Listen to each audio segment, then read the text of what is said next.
Sehingga ketika ada radang usus buntu, biasanya akan ada rasa nyeri pada kuadran kanan bawah di daerah tersebut.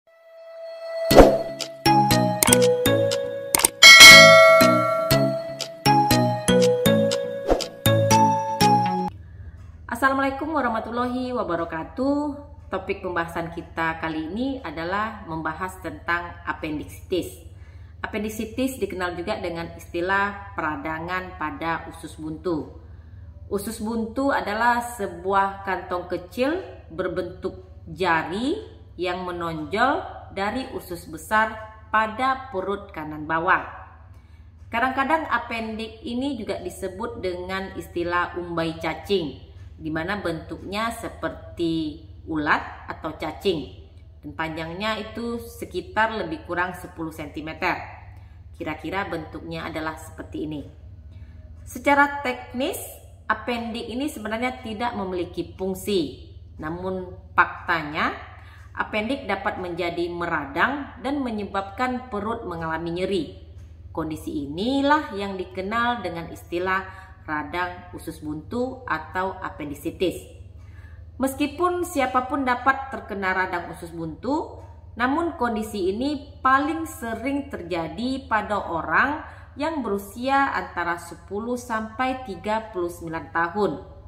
Dan jika mengalami radang usus buntu, maka ini merupakan tindakan darurat bedah yang paling umum di bagian perut. Radang usus buntu terjadi ketika usus buntu tersumbat. Seringkali tersumbat karena kotoran. Dan jenis yang paling sering adalah karena fekalit. Fekalit ini merupakan tinja yang tersangkut di usus buntu. Dan penyebab lainnya bisa karena hiperplasia limfoid. Kondisi ini terjadi ketika sistem limfatik ini membantu melawan infeksi dengan memproduksi dan melepaskan sel darah putih ke jaringan dan menyebabkan jaringan limfoid di usus buntu menjadi membengkak. Meskipun infeksi aslinya ada di tempat lain dan jaringan yang membengkak di usus buntu ini dapat tersumbat dan dapat menyebabkan terjadinya infeksi di bagian dalam. Dan tentunya apendiksitis ini bisa juga terjadi karena benda asing atau kanker. Dan penyumbatan juga bisa disebabkan oleh infeksi, terutama oleh infeksi parasit. Bakteri kemudian berkembang biak dengan cepat sehingga menyebabkan usus buntu menjadi meradang, bengkak, dan berisi nanah. Dan jika tidak segera ditangani, maka usus buntu ini bisa pecah dan menyebabkan terjadinya kondisi yang dikenal dengan perforasi.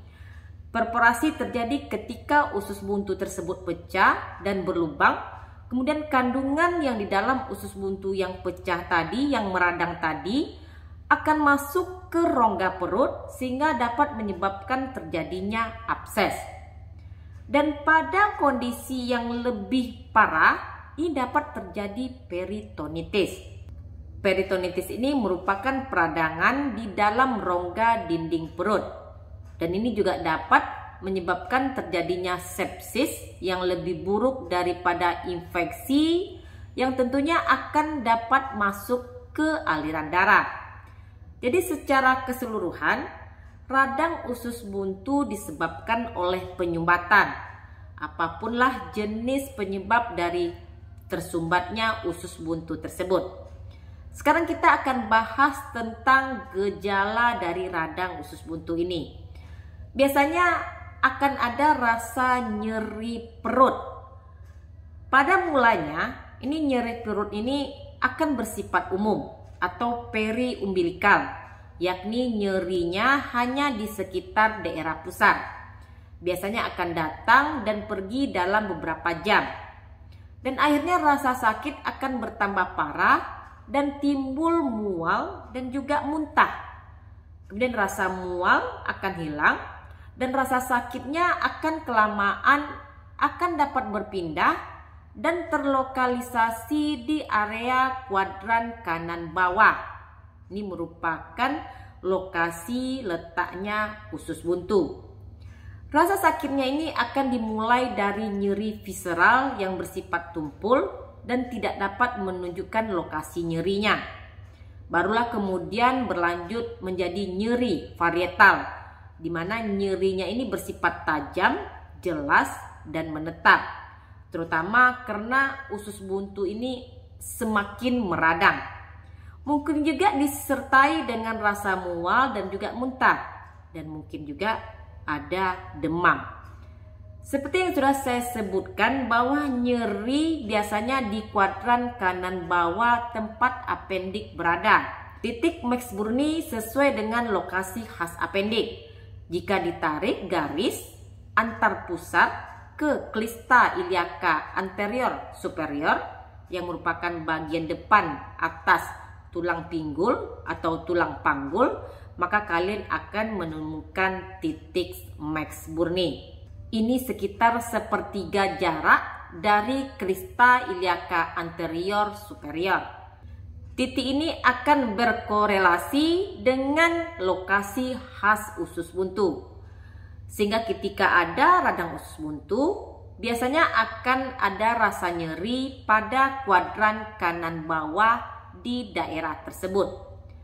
Di samping itu ada beberapa nyeri fisik lainnya. Pertama adalah tanda Rovsing sign. Tanda ini terjadi ketika dilakukan palpasi atau perabaan pada kuadran kiri bawah, maka akan memperburuk nyeri pada kuadran kanan bawah. Kemudian tanda psoas.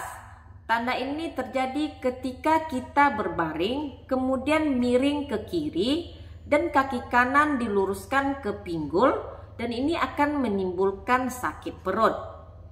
Kemudian tanda obturator. Tanda ini terjadi ketika kaki kanan diputar ke dalam dan keluar, dan ini juga akan menimbulkan sakit perut. Namun tidak hanya gejala tersebut, beberapa gejala dapat dirasakan saat mengalami radang usus buntu. Gejala seperti hilangnya nafsu makan, demam ringan hingga meningkat seiring bertambah buruknya penyakit. Mungkin bisa mencapai 40 derajat Celcius. Bisa mengalami sembelit atau juga diare. Perut bisa mengalami kembung dan kesulitan membuang gas. Namun tidak semua orang yang mengalami gejala yang sama. Jadi penting sekali untuk kalian melakukan pemeriksaan ke dokter jika mengalami gejala-gejala tersebut. Lantas bagaimana cara dokter untuk menegakkan diagnosa apendisitis ini?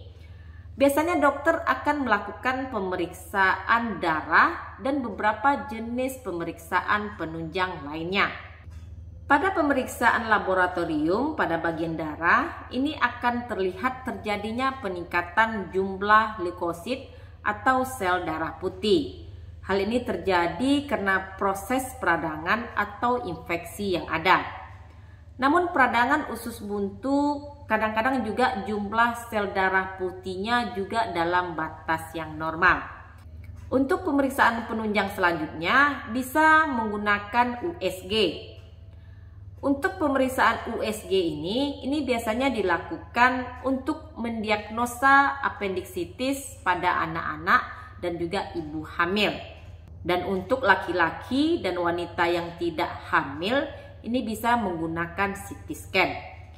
Dan dokter juga bisa menggunakan pemeriksaan menggunakan MRI untuk menentukan radang usus buntu.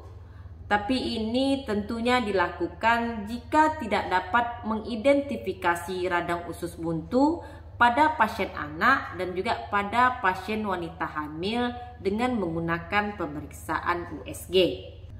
Ada beberapa potensi komplikasi yang berbeda pada radang usus buntu. Yang pertama adalah usus buntu ini dapat pecah yang dikenal dengan istilah perforasi, dan isi dalam dari usus buntu ini dapat keluar dan masuk ke rongga perut. Dan kondisi ini dapat menyebabkan terjadinya pembentukan abses dan dapat menyebabkan terjadinya peritonitis. Peritonitis ini merupakan peradangan pada bagian peritoneum. Lantas, bagaimana cara mengobati jika mengalami radang usus buntu? Pada sebagian besar kasus, usus buntu akan diangkat melalui tindakan pembedahan. Dan pada kasus yang ringan, dokter biasanya juga memberikan obat antibiotik. Namun ini sangat jarang dilakukan karena radang usus buntu seringkali muncul kembali pada masa yang akan datang. Kemudian bisa dengan pembedahan terbuka, bisa juga dengan pembedahan secara laparoskopi. Pada tindakan laparoskopi, dokter akan menempatkan alat khusus dan kamera video ke dalam perut untuk mengangkat usus buntu yang meradang. Secara umum, tindakan laparoskopi ini akan memungkinkan kalian untuk pulih lebih cepat dengan sedikit rasa sakit dan sedikit jaringan parut. Dan tindakan ini lebih baik untuk orang dewasa yang lebih tua dan orang yang memiliki berat badan yang berlebihan atau obesitas. Namun tindakan laparoskopi ini tidak cocok untuk semua orang. Kalian mungkin memerlukan pembedahan terbuka jika usus buntu sudah pecah dan infeksi telah menyebar ke luar usus buntu. Dan tentunya ini karena terjadinya abses. Kalau terjadi kondisi ini, pembedahan secara terbuka menjadi alternatif terbaik.